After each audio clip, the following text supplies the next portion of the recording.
De Heer zij met u en met uw geest. We lezen uit het heilige evangelie van onze Heer Jezus Christus volgens Mattheüs. Lof zij u, Christus. In die tijd sprak Jezus tot de hoge priesters en de oudsten van het volk. Luistert naar deze gelijkenis. Er was eens een landeigenaar die een wijngaard aanlegde. Hij zette er een omheining omheen, hakte er een wijnpers eruit en bouwde een wachttoren. Daarop verpachtte hij hem aan de wijnbouwers en vertrok naar den vreemde. Toen de tijd van de oogst gekomen was, zond hij zijn dienaars naar de wijnbouwers om de opbrengst in ontvangst te nemen. Maar de wijnbouwers grepen zijn dienaren vast. Zij mishandelden de een, doodden de ander en stenigden een derde. Daarop zond hij andere dienaren, talrijker dan de eerste. Maar zij behandelden hen op dezelfde manier.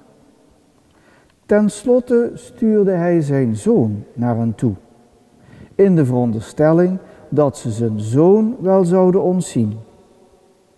Maar toen de wijnbouwers de zoon zagen, zeiden ze onder elkaar: dat is de erfgenaam. Vooruit, laten we hem vermoorden en ons zijn erfenis toe-eigenen. Ze grepen hem vast, wierpen hem de wijngaard uit en doodden hem. Wanneer nu de eigenaar van de wijngaard komt, wat zal hij dan wel met die wijnbouwers doen? Ze antwoordden hem: hij zal die misdadigers een ellendige dood doen sterven, en zijn wijngaard zal hij aan andere wijnbouwers verpachten, die hem de opbrengst op de vastgestelde tijd zullen afdragen.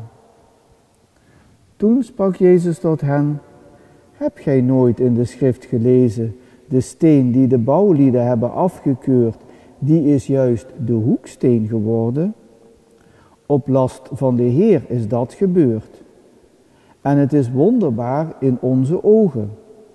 Daarom zeg ik u, het rijk Gods zal u ontnomen worden en gegeven aan een volk dat wel de vruchten daarvan opbrengt.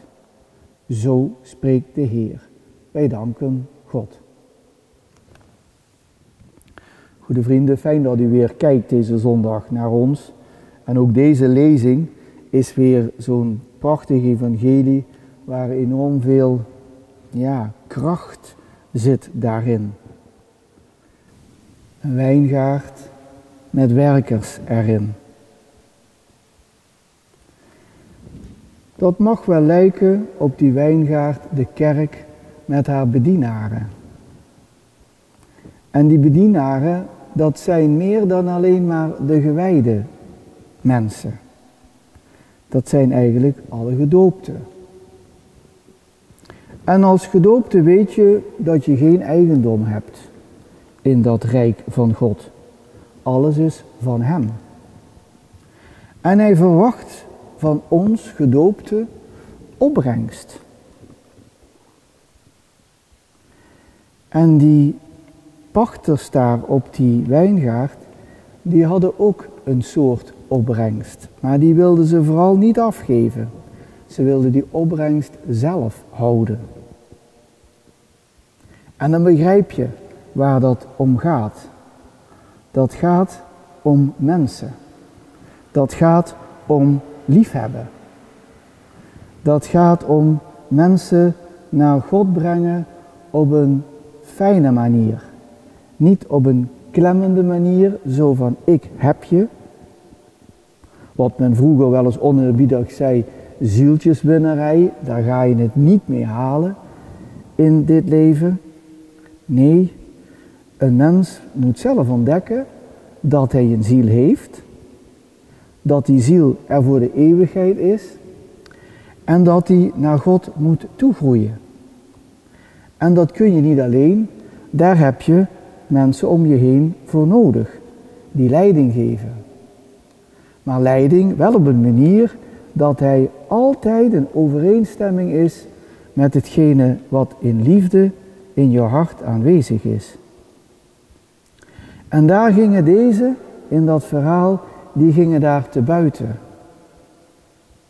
Die raasden als het ware door die wijngaard met allerlei wetten en voorschriften, waaraan alles zich had te onderwerpen.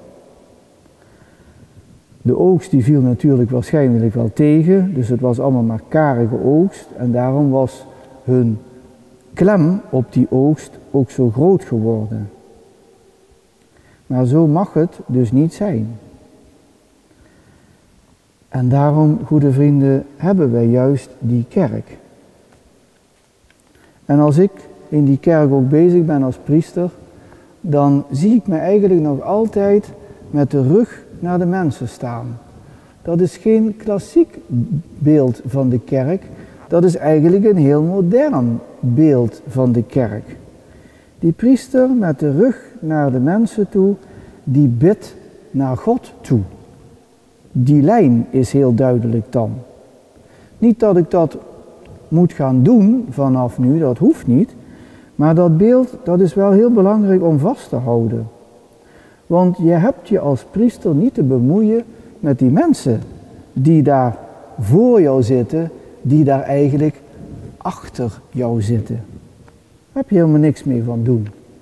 Die mensen, die worden door Jezus zelf, worden die onder handen genomen en daar is Jezus zelf in dat hart aan het werk. En jij als priester, jij hoeft alleen maar dat goede voorbeeld te doen in je leven en in die Eucharistievieringen. Die mensen gewoon met rust laten. Die hoef je niet voor te schrijven wat ze te doen hebben. Dat weten ze zelf heel goed.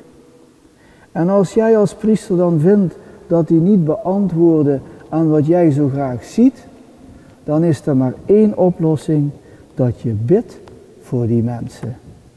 Maar niet dat je die de klemmen op gaat leggen en zegt van als je dit gaat doen, dan gebeurt er dat. Nee hoor, dat is niet aan ons. Die mensen die wij in die wijngaard hebben, die moeten de zon zien. Die moeten daar naartoe willen groeien. Die moeten vol willen raken. En wij, juist als die wijngaardeniers, wij moeten ervoor zorgen dat dat ook kan lukken in die mensen. En dat is dat verhaal van die wijngaard waarin Jezus ook in onze dagen nog telkens het slachtoffer wordt. Daarom, goede vrienden, laten we altijd bidden. Voor al die mensen om ons heen. En ook voor al die priesters om ons heen. En ook voor al die mensen die op een of andere manier leiding dragen, verantwoordelijkheid dragen in onze maatschappij, in onze wereld. Amen.